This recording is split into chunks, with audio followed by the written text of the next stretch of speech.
When they start cloning, you're going to find out there's going to be a lot of freak-type people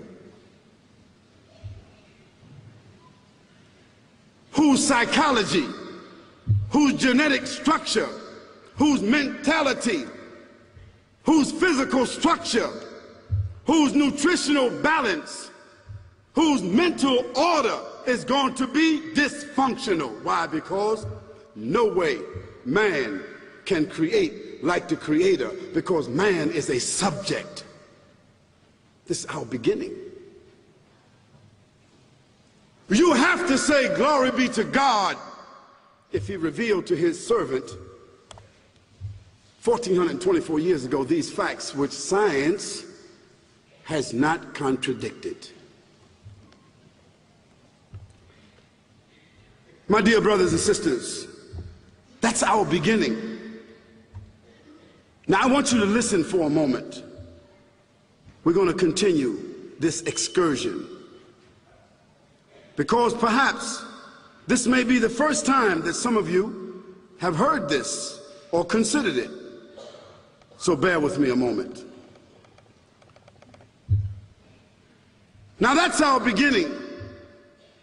No need for us to talk about what we do from childhood until adulthood. We all know that. We know the drama of life. And that drama doesn't change whether we're from Africa or from China, from America or Australia. Whether you're male or female, rich or poor, black or white, tall or short, the scenario, the drama of human development, it doesn't change. So let's go from the beginning of the world, the beginning of the human, and let's go to the end. Now that end can be characterized with a word that all of us like to avoid. You know, whenever people use the word death, they use it like in a whisper. You say, he died. We always use it like for somebody else. And even when we see people dying in war, being killed, even when we're entertained, we like to think to ourselves, because they're actors, well, they're not really being killed, they're just actors. So the scenario of death doesn't really come to us. It doesn't really reach home. As the Quran says, أعوذ بالله من الشيطان الرجيم ألهاكم التكاثر حتى زرتم المقابر كلا سوف تعلمون ثم كلا سوف تعلمون كلا لو تعلمون علم اليقين لترون الجحيم ثم لترونها عين اليقين ثم لتسألن يومئذ عن النعيم. The Quran says you are busy piling up, calculating, developing your careers, your money, your occupation, your wealth, until you visit the graves. Think about it. When was the last time that you went to a funeral? Was it your mother? Was it your father? Was it your grandfather? Was it your uncle? Was it your cousin? Was it your friend? Was it your wife? Was it your husband?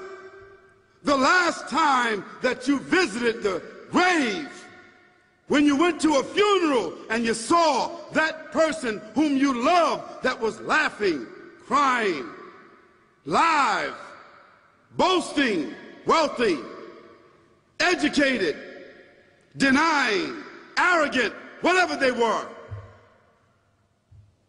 What was the demeanor of the people when you walked in that funeral home?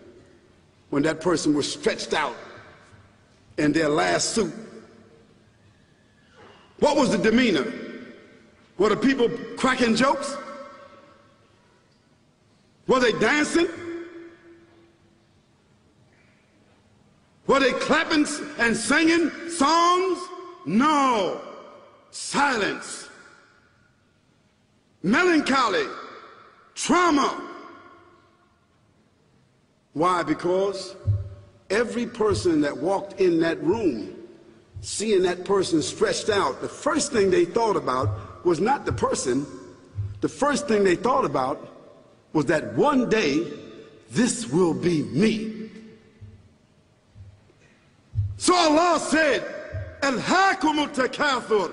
All of us, all of you are engaged in running your mouths, doing your business, multiplying, buying houses, cars, business, whatever you're doing. And when you're told about God, religion, life, morality, you're saying, look, I ain't got no time for that. I ain't got no time for that. I don't want to hear that. I don't even believe in God. Matter of fact, I don't even know if I'm going to die, and if I do, maybe I'm coming back again. As a matter of fact, science is so sophisticated that I think really that they're on the verge of being able to solve the whole thing of death soon. We ain't got to die. If we got enough money, we don't even have to die. See how arrogant people can be until they visit the funeral house. And then after you go to the funeral house, if you got the guts, if you're able to do so, you go to the grave. And now this is another scenario. And you say to yourself, is that it? I mean, 50, 60 years, scraping, struggling, scheming, lying, stealing, fornicating, jumping up and down, begging, working, and this is the end of it? I mean, is this what's going to happen to me? Are they going to be dropping me into a hole in the ground? A hole in the ground, the same hole that a cat digs after it defecates. Just a little deeper.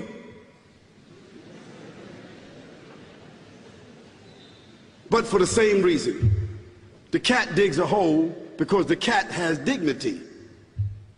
Something that human beings don't seem to have. Instinctively, the cat digs a little hole, covers it up. Humans have got to be taught to do that. But it's for the same reason. So you and I, we're going into a hole a little deeper than the one the cat dug.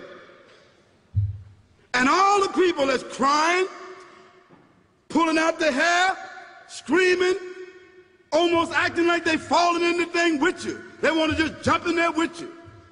Not really though, you know, it's all an act. Because ain't nobody really going to jump in there and stay in there. They don't love you that much.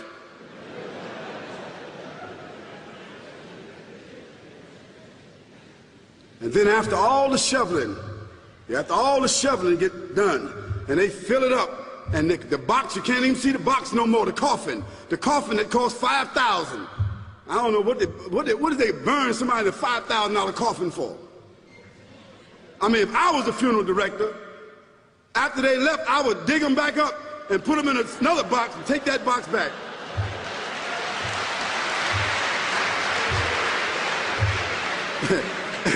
And honestly, I'm telling you, that's what they do. Yeah. So after all the money and all the drama, and they dig that hole and put you in there and cover you up, and everybody goes back to the place, go back to mama's house or daddy's house or whoever's house, and you know, we cook some chicken or whatever it is, and we do a little dancing and drink some scotch and forget all about that person, and then we want the lawyer to come down talking about, you know, divvying up the spoils.